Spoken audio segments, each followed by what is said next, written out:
All right, today we're pulling back the curtain on something we see every single day, marketing promotions. We're going to break down exactly how companies create that buzz and get their products right in front of you. So, let's get into it. You know that feeling when an ad seems to be following you across the internet? Yeah, that's not magic, and it's for sure not a coincidence. You've just stepped into the world of marketing promotions.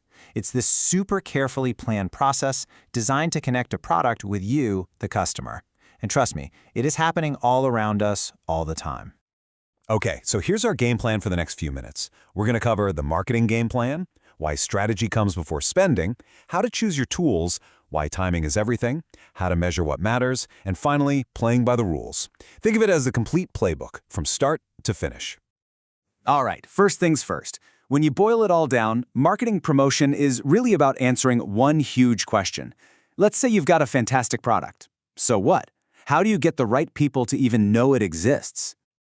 And this is where the real work starts.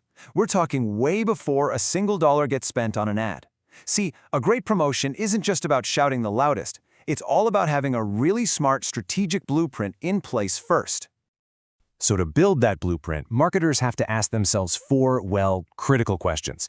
First, what's actually going to appeal to their target audience? Second, what do they want people to do? Third, how should the brand come across? And maybe the most important question of all, they have to answer the customer's question, which is always, what's in it for me? Okay, so let's see how that strategy actually turns into action. Take Panera, for example. They might set a super specific goal, like, we want to increase awareness of our Christmas cookies by 10%. Cool. So how do they do it?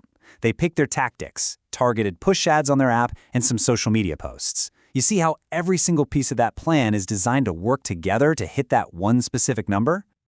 Of course, a strategy is nothing without a budget, right?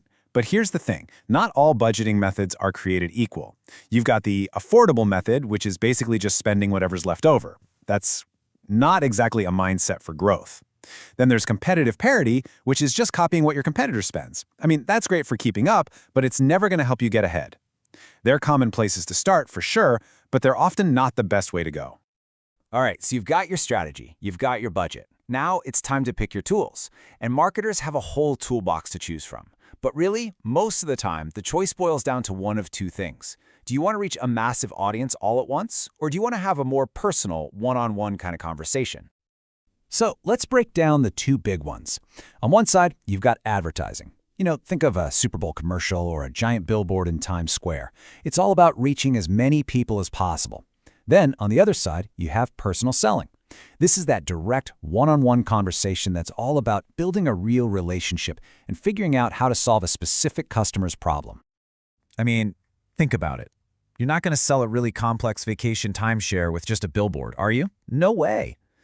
For something that's high-priced and super customizable, like, say, a Hilton Grand Vacations package, you absolutely need a real person there. Someone to educate the buyer, answer all their detailed questions, and build that crucial trust. That's exactly where personal selling shines. Okay, so you've got your message locked in, you've picked your tools. Now for the million-dollar question. When do you actually send your message out? Because honestly, getting the timing and the frequency just right can be the difference between a campaign that totally knocks it out of the park and one that, completely falls flat. Generally, marketers use one of three main scheduling models. First, you've got continuous, which is exactly what it sounds like, a steady, year-round promotional schedule. Then there's flighting. This is where you have intense periods of heavy promotion followed by basically nothing. And finally, there's pulsing, which is kind of like a mix of the two. You have this constant low-level hum of activity, but it gets way louder during certain key seasons. MyPillow is a perfect example of pulsing. You'll see their commercials on TV pretty regularly all year, right? But then the holiday season hits, and bam, you see them way more often. They keep that baseline presence going, but then they slam on the accelerator right when they know people are ready to buy.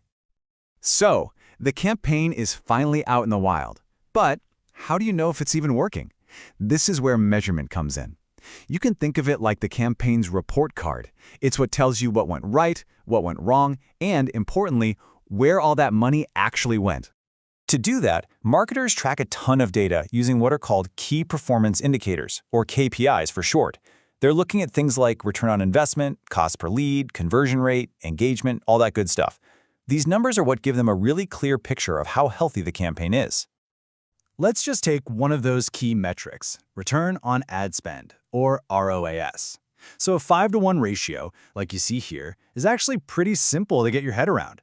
It just means that for every single dollar they spent on ads, the company made $5 back in revenue. So, was it worth it? Oh yeah, absolutely. But smart marketers also look at the bigger long-term picture with metrics like return on customer investment, or ROCI. Now, this goes way beyond just one campaign. It's about measuring the total value and profitability of a customer relationship over its entire lifetime. And what this does is help them figure out which campaigns are bringing in the best, most valuable customers for the long haul.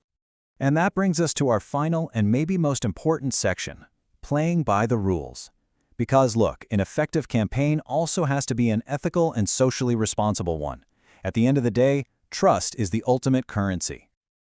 Okay, so you hear stuff like this all the time, right? This pen is the best pen in the world.